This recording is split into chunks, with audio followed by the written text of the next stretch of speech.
Hi, my name is Hannah. Welcome back to my channel. I have had a crazy week. We've had visitors, and it has just been one of those weeks where I have hardly had a moment to sit down. So I am so excited to finally have a minute to talk about some of the books that I've read recently and what I thought of them, and let's just jump into those. So this first book that I want to talk about, I heard about on the channel Abookolive, and so I will make sure to link that down below. And I picked up Confident Women, Swindlers, Grifters, and Shapeshifters of the Feminine Persuasion by Tori Telford. This is doing exactly what it says in the title. So we are getting all sorts of con women, from impersonators to spiritualists to embezzlers, all sorts of con women and their stories. So this book was highly entertaining, very interesting, and it definitely ranges in what you might consider a harmless con or more of a victimless con or hoax to very awful criminals. So there is a range that is shown in here. I think that the only thing was the author was really trying to maybe make a point, kind of sum it up at the beginning and the end of the book. And I don't know if the whole, oh yes, these women just had confidence and that's what pulled it up. I don't know if I really loved lumping in somebody who pretended to see ghosts with somebody who was murdering people. You know, I think that sometimes there might be some levels and it's not just all their confidence. Some of them were just truly awful. But overall, I really enjoyed my time with this. If you want something that you can just pick up and get these really engaging, fun stories, I think you would like this book. So Gem of Books recommended the book The Lost Spells by Robert McFarlane and Jackie Morris, and this is a collection of poetry. So I thought I would pick it up because I don't really do collections of poetry, and I thought that it would be maybe a fun change of pace. And it was, but I also learned that I just don't know if I'm into like collections of poetry. So where I found poetry to be really successful for me as a reader has been in books that have been told in verse, right? Something that is long form, that I can get engaged in a plot, but is told really beautifully through more poetic writing. I feel like I can get on board with that more. This one, I think, is for the person who wants to go hiking in the woods and loves that meditation and can sit there and think about nature while reading beautiful poems. And I think this book really would give you that. Now, and all the poems were really lovely. Now, for me, I don't know, I read through it too fast. I had a hard time sitting and contemplating, and I just don't know if I'm the right kind of reader for this.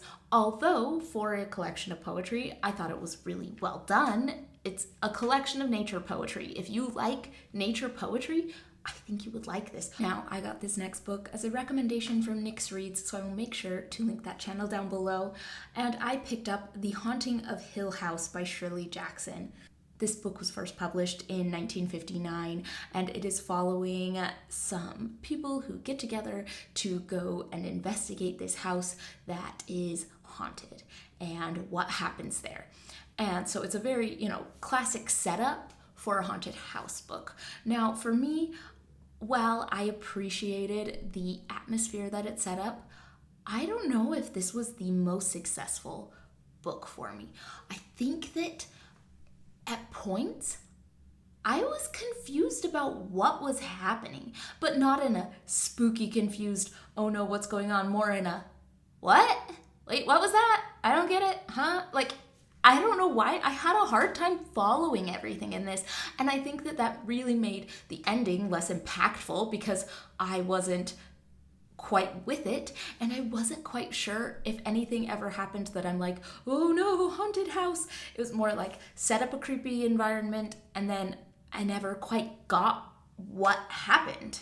I'm not too sold that I need to have everything in a horror book wrapped up in a neat little bow and I really understand what went through. It doesn't have to be completely mystical or completely a Scooby-Doo mystery, or I don't need any of that, but I would have liked maybe a more something a little more clear. It was fine, and I think it's probably worth a read if you're really into horror because it was written a while ago. It's a very much a classic story. I think that if you love horror, it might be worth picking up.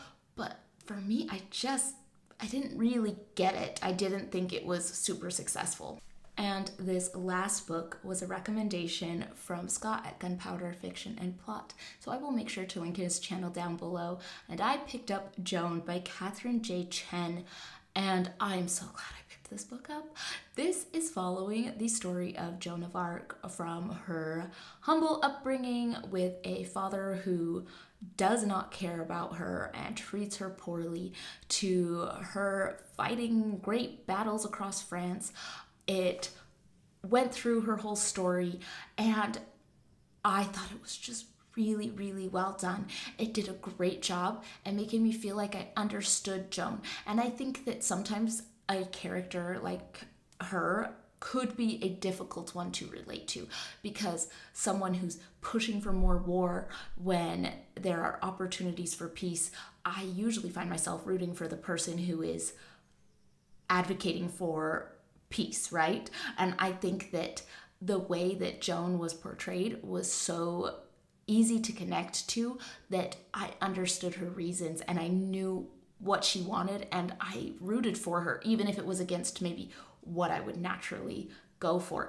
I liked that it was a bit of a secular reimagining and didn't just say that she had visions, but explained what that would mean. Now, as a young girl, I read Joan of Arc by Mark Twain multiple times and loved it, and it's been a long time since I've read it, so I do not remember it super well, but this book was great because it just gave me all those fond memories of reading that book growing up and added to it and really explored so many things.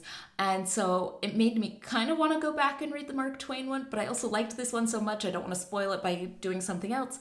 Not too sure. If you have read the Mark Twain Joan of Arc, let me know. Is that worth picking up again? You know, when you read a book as a kid and you love it, and sometimes it doesn't hold up as an adult. I remember really liking it as a kid, but I'm not too sure if I need to go back or not. But overall, I loved this book. I thought it was just really well done. And I was surprised because this is not usually a time period of historical fiction that I find very appealing to me. I sometimes do struggle with historical fiction and making it feel present and relevant to modern day, and I thought that this somehow managed that while staying true to the time period. So definitely recommend this book. It was excellent. That is what I have read the past week or so. I should be back sometime soon with another book wrap up. I still have visitors out, and I do not read very much when I have people visiting, so I will be back soon. And if you have thoughts on any of these books, please leave them in the comments down below. Tell me what I missed on The Haunting of Hill House, and tell me what you think of Joan of Arc or poetry books. I would really be interested to hear your opinions, and I will see you all on the next one.